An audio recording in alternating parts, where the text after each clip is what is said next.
Sebuah video seorang pria asing diserang pria kulit putih di Amerika Serikat beredar di media sosial Twitter. Video tersebut diunggah oleh akun Twitter @hustle_NBA. Dalam video tersebut memperlihatkan seorang pria berbaju hitam diserang oleh pria kulit putih yang mengenakan kaos abu-abu. Pria berkaos hitam tersebut memiliki poster tubuh khas orang Asia.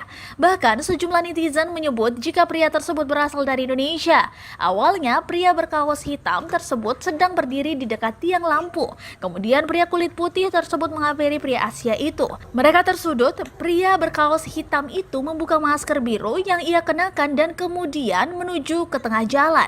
Mereka berdua berjalan ke tengah jalanan yang sepi sambil mengambil ancang-ancang berkelahi. Pria kulit putih tersebut mulai menendang kaki pria kaos hitam. Namun pria Asia itu belum membalas serangan dari pria bule itu.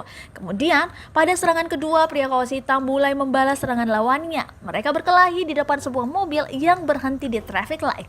Tidak ada yang memisah keduanya. Dalam beberapa serangan pria bule itu akhirnya tumbang dan tersungkur. Namun pria berkaos hitam tersebut malah membantu pria bule itu dan mengucapkan kata maaf. Aksi pria berkaos hitam ini menuai kekaguman dari netizen.